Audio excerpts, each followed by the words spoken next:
நீங்கள் இணைந்திருப்பது சிலோன் தமிழின் பிரதான செய்திகளுடன். முதலில் இன்றைய நாளுக்கான தலைப்புச் செய்திகள். ஐக்கிய நாடுகளின் கோரிக்கையை நிராகரித்த இலங்கை. யாழில் ஒரு குலைந்த நிலையில் மீட்கப்பட்ட சடலம். பலமான முன்னாள் அரசியல்வாதிகளுக்கு காத்திருக்கும் அதிர்ச்சி. 26 பெயர்கள் அம்பலம். அகமதாபாத் விமான விபத்துக்கு பின்னர் ஏர் இந்தியா விடுத்துள்ள முக்கிய அறிவிப்பு. தஹ்ரானில் சரமாரி தாக்குதல், அதிரடியாக களமிறங்கிய இஸ்ரேலிய விமானப்படை. இனி தொடர்வன விரிவான செய்திகள். இலங்கை கடற்பகுதியில் நீண்டகால உணவு பாதுகாப்பை மதிப்பிடும் வகையில் தமது ஆராய்ச்சி கப்பலை அனுமதிக்க வேண்டும் என்ற ஐக்கிய நாடுகளின் கோரிக்கையை இலங்கை நிராகரித்துள்ளது. இந்த கப்பலை 2025 ஜூலை 15 முதல் ஆகஸ்ட் 20 வரை இலங்கை கடல் எல்லைக்குள் அனுமதிக்க வேண்டும் என்று ஐக்கிய நாடுகள் சபை கோரியிருந்தது. எனினும் வெளிநாட்டு ஆராய்ச்சி கப்பலுக்கான நிலையான செயல்பாட்டு நடைமுறைகளை இறுதி செய்வதில் ஏற்பட்ட தாமதமே இந்த மறுப்புக்கு காரணம் என்று ஐக்கிய நாடுகள் சபை தெரிவித்துள்ளது. இந்த நிலையில் வெளிநாட்டு ஆராய்ச்சி கப்பலை அனுமதிக்க அங்கீகரிக்கப்பட்ட நிலையான இயக்க நடைமுறை இல்லாததால் ஆராய்ச்சி கப்பல் வருகை ரத்து செய்யப்பட்டது. எனினும் இது நேரடி நிதி இழப்புகளை ஏற்படுத்துவது மட்டுமல்லாமல் பசுமை காலநிலை நிதியத்தால் நிதியளிக்கப்படும் காலநிலை தழுவல் திட்டங்களின் செயல்திறனையும் குறை மதிப்பிற்கு உட்படுத்தக்கூடும் என்றும் ஐக்கிய நாடுகள் சபை சுட்டிக்காட்டியுள்ளது. எனவே இந்த விடயத்தை மறுபரிசீலனை செய்து தமது கொடியின் கீழ் பணியினை தொடர அனுமதிக்குமாறு ஐக்கிய நாடுகள் சபை வலியுறுத்தியுள்ளது. யாழ் மானிப்பாயில் உருக்குலைந்த நிலையில் முதியவர் ஒருவரது சடலம் மீட்கப்பட்டுள்ளது. குறித்த சம்பவம் நேற்றைய தினம் இடம்பெற்றுள்ளது. மானிப்பாய் வடலை தோட்டம் பகுதியைச் சேர்ந்த கந்தமுத்து புஷ்பராசா என்பவரே இவ்வாறு உயிரிழந்துள்ளார். முதியவர் 4 நாட்களுக்கு முன்னரே உயிரிழந்துள்ளார். இதனை யாரும் அவதானிக்காத நிலையில் துர்நாற்றம் வீசியுள்ளது. இந்நிலையில் மானிப்பாய் போலீசாருக்கு தகவல் வழங்கப்பட்டதை அடுத்து குறித்த வீட்டிற்கு சென்ற போலீசார் முதியவரின் சடலம் உருக்குலைந்த நிலையில் காணப்பட்டதை அவதானித்தனர். சடலத்தை மீட்ட மானிப்பாய் போலீசார் உடற்கூற்று பரிசோதனைகளுக்காக யாழ்ப்பாணம் போதனா வைத்தியசாலைக்கு கொண்டு சென்றனர். சடலம் மீதான மரண விசாரணைகளை திடீர் மரண விசாரணை அதிகாரி ஜெயபாலசிங்கம் மேற்கொண்டார். உடற்கூற்று பரிசோதனைகளுக்காக சடலம் யாழ்ப்பாணம் போதனா வைத்தியசாலையில் வைக்கப்பட்டுள்ளது.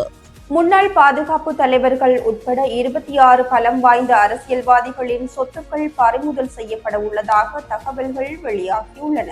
குறித்த 26 பேரும் சட்டவிரோதமாக சம்பாதித்ததாக கூறப்படும் கோடிக்கணக்கான ரூபாய் மதிப்புள்ள சொத்துக்களை பறிமுதல் செய்ய சட்டவிரோத சொத்து விசாரணை பிரிவு விசாரணைகளை ஆரம்பித்துள்ளது. இந்த அரசியல்வாதிகள் மற்றும் முன்னாள் பாதுகாப்பு தலைவரின் சொத்துக்கள் குறித்து ஏற்கனவே விரிவான விசாரணைகள் தொடங்கப்பட்டுள்ளன. மேலும் இந்த சொத்துக்கள் குறித்து அவர்களிடமிருந்து எதிர்வரும் நாட்களில் வாக்குமூலங்கள் எடுக்கப்பட உள்ளன. சட்டவிரோத சொத்துக்கள் தொடர்பாக விசாரிக்கப்படும் முன்னாள் பாதுகாப்பு பிரதானி ஜெனரல் ஷவேந்திர சில்வா ஆவார். அவர் கூட்டுப்படை தலைவர்களின் தலைவராக இருந்தார். அத்துடன் விசாரிக்கப்படும் ஏனைய அரசியல்வாதிகள் சிலரின் பெயர்களும் வெளியாகியுள்ளன.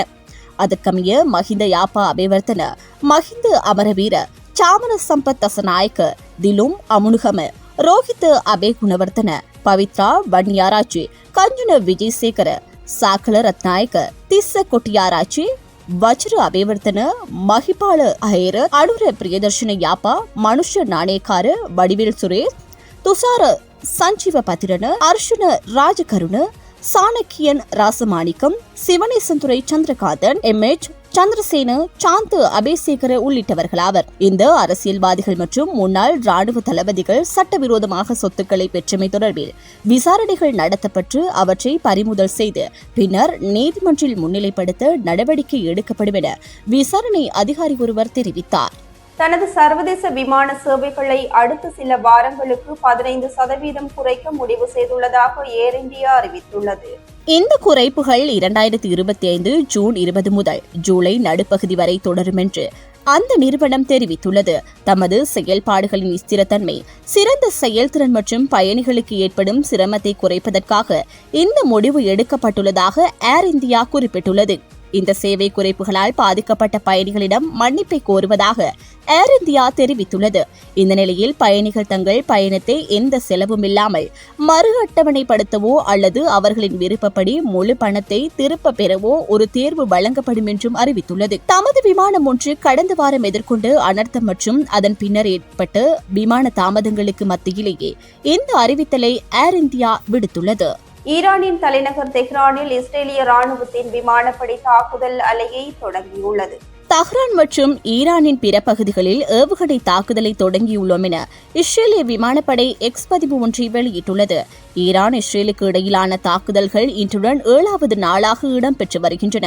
இந்நிலையில் இஸ்ரேல் ஈரான் மீது மேற்கொண்ட தாக்குதலில் குறைந்தது 639 பேர் கொல்லப்பட்டுள்ளதாக தகவல்கள் தெரிவிக்கப்படுகின்றன. தக்சா அமீனின் மரணம் தொடர்பாக கடந்த 2022ஆம் ஆண்டு ஈரானில் நடந்த அரசாங்க எதிர்ப்பு போராட்டங்களின் போது விரிவான உயிரிழப்பு புள்ளி விவரங்களை வழங்கிய குழு இஸ்ரேலின் தாக்குதலில் இதுவரை கொல்லப்பட்ட மொத்த எண்ணிக்கையில் 263 பொதுமக்களையும் 154 பாதுகாப்பு படை வீரர்களையும் அடையாளம் கண்டுள்ளதாக கூறியது. நாட்டில் உருவாக்கப்பட்ட ஆதாரங்களின் வலையமைப்புடன் ஒப்பிடும்போது இறப்பு எண்ணிக்கைகளின் புள்ளி விவரங்களில் ஈரானில் உள்ள உள்ளூர் அறிக்கைகளுடன் குறுக்கு சோதனை செய்யப்பட்டதாக குறித்த குழு தெரிவித்துள்ளது. இஸ்ரேலில் தொடர்ச்சியான தீவிர தாக்குதலின் போது ஈரான் வழக்கமான இறப்பு எண்ணிக்கை புள்ளி விவரங்களை வழங்கவில்லை. அதன் கடைசி புதுப்பிப்பில் இஸ்ரேலிய தாக்குதலில் 224 பேர் கொல்லப்பட்டதாகவும் 1277 பேர் காயமடைந்ததாகவும் மாத்திரமே தெரிவிக்கப்பட்டுள்ளது. இத்துடன் சிலோன் தமிழின் பிரதான செய்திகள் நிறைவு பெறுகின்றன. எமது செய்திகளை தொடர்ந்தும் அறிந்து கொள்ள www.ceylontamil.com என்ற எமது இணையதளத்துடன் இணைந்திருங்கள். வணக்கம்.